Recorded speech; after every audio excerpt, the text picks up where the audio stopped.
धराली में आपदा आई तो इसके पीछे उच्च हिमालयी क्षेत्रों में गैर जरूरी छेड़छाड़ को वजह बताया गया, लेकिन सोमवार को देहरादून शहर में हालात खराब हो गए। देहरादून के कई इलाके डूब गए, सड़कों पर नदियां बहने लगी और नदियां पुलों से बाहर निकलने लगी। ये रिपोर्ट आपको दिखाते हैं।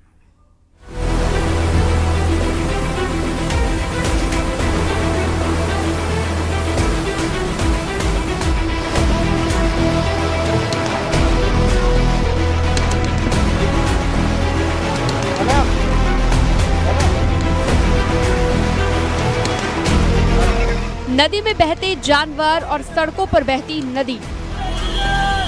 कावड़ी रोड का पुल।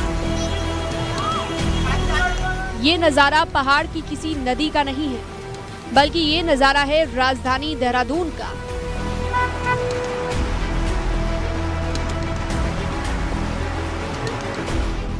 देहरादून में बारिश के बीच कई इलाकों में सड़कें तालाब में तब्दील हो गई, तो कई इलाकों में सड़कों पर जैसे बाढ़ आ गई हो।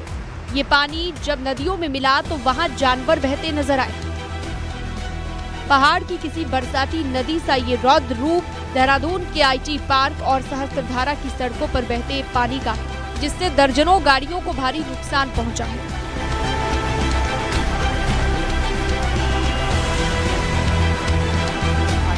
कामली रोड पर बिंदाल नदी पुल के ऊपर आकर सड़क पर बहने लगी। रिस्पना नदी के किनारे राजीव नगर के कई घरों को प्रशासन ने खाली करा दिया।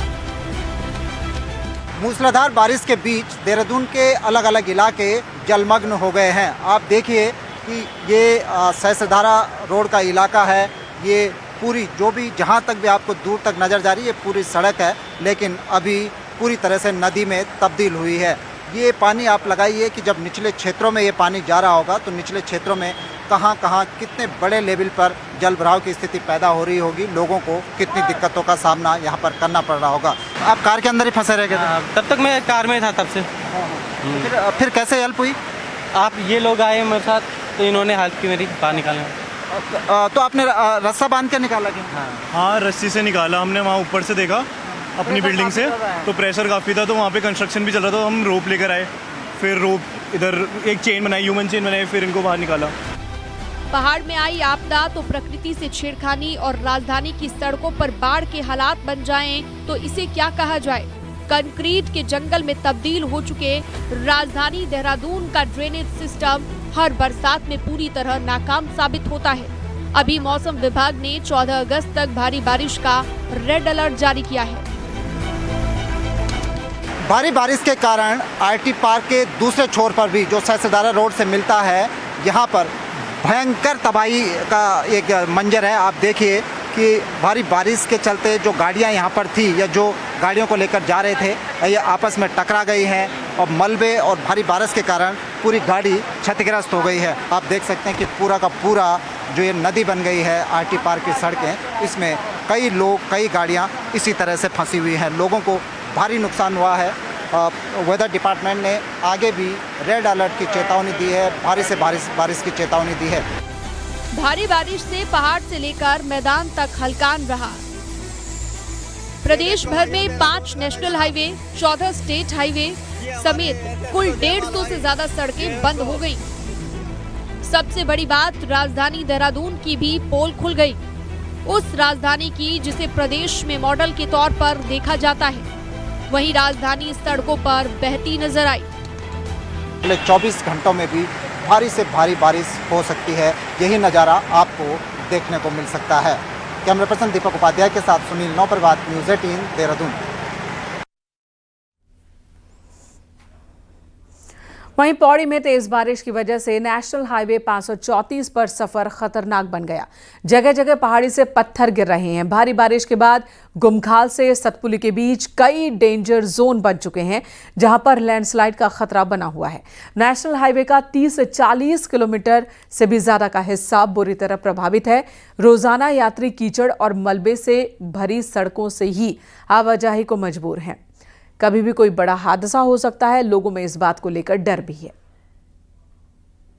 जगह ये सड़कें ऐसी होती हैं, गुमखाल में भी ऐसी है, कल वहाँ से भी गाड़ियाँ वापस आई, यहाँ पे भी देख लो पुलिया टूट गई है। बहुत दिक्कतें हैं बरसात में। जी हमारे पे तो बहुत संकट आएगा, हम रोजी रोटी हमारी गाड़ी के पीछे है। कोटद्वार से मंडल मुख्यालय पौड़ी को जोड़ने वाला नेशनल हाईवे 534 खस्ता हाल है और ये हाईवे की तस्वीरें हैं दुगड्डा से कोटद्वार के बीच में, जहां पर लैंडस्लाइड के चलते जो दिक्कतें हैं वो यात्रियों को खासी उठानी पड़ रही हैं। जो पहाड़ हैं आप देख सकते हैं कि किस तरीके से ये पूरा पहाड़ है वो दरकता हुआ लगातार नीचे हाईवे पे आ गिर रहा है। और हाल ही के दिनों में जिस तरीके से भारी भूस्खलन इससे हुआ था तो 2 दिनों तक जो रास्ता है वो बंद भी रहा था, यात्रियों को बहुत दिक्कतों का सामना करना पड़ा। और आज भी जो रास्ता हालांकि खोल दिया गया है, लेकिन जो यात्री हैं जो पहाड़ों में आ रहे हैं, जो टूरिस्ट यहाँ पे आ रहा है वो खासा परेशान है, क्योंकि वन वे टाइप ये पूरा हाईवे हो गया है और कीचड़ से भरा लबालब हो चुका है। भूस्खलन लगातार इसमें चल रहा है।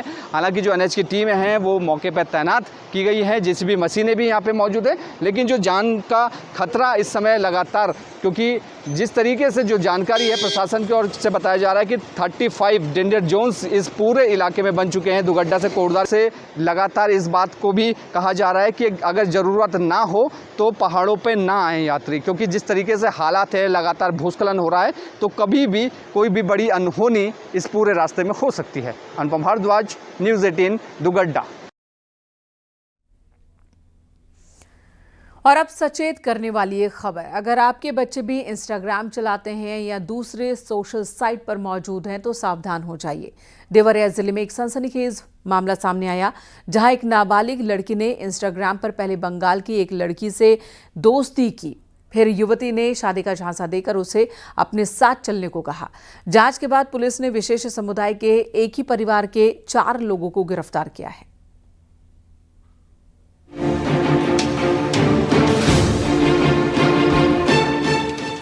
कुछ दिन पहले मरुआडीह थाना क्षेत्र के गांव की रहने वाली नाबालिग लड़की ने जान नाम के इंस्टाग्राम को अपने इंस्टाग्राम से ऐड किया था।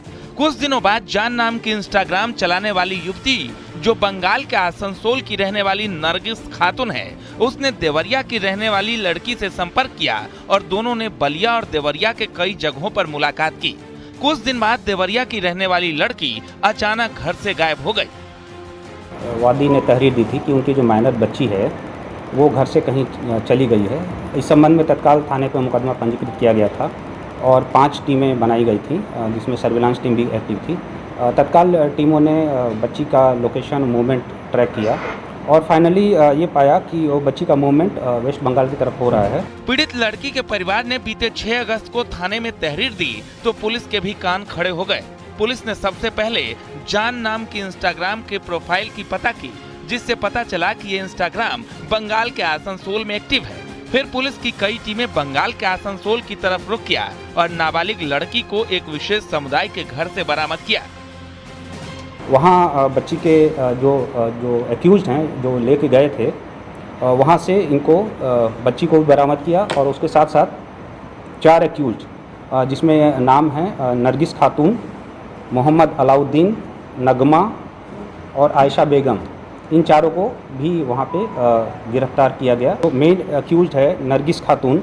ये लगभग 8 महीना पहले सोशल मीडिया से ये पीड़िता के संपर्क में आई थी और बाद में इसने बहला फुसला के अपने पिता और अपनी सिस्टर और माँ के साथ कॉन्स्पिरेसी करते हुए यहाँ से बाई ट्रेन ले गई नाबालिग को। पुलिस के मुताबिक पकड़ा गया पूरा परिवार देवरिया जिले की रहने वाली नाबालिग लड़की को शादी का झांसा देकर ले गए थे। हालांकि मामला समलैंगिकता का भी लग रहा है। फिलहाल पुलिस मामले की जांच कर रही है कि इस परिवार का कोई और इरादा तो नहीं था। Bureau report, news 18।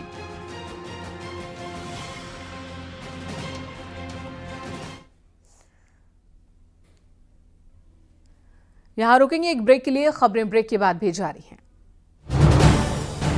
आप देख रहे हैं न्यूज़ 18 उत्तर प्रदेश उत्तराखंड।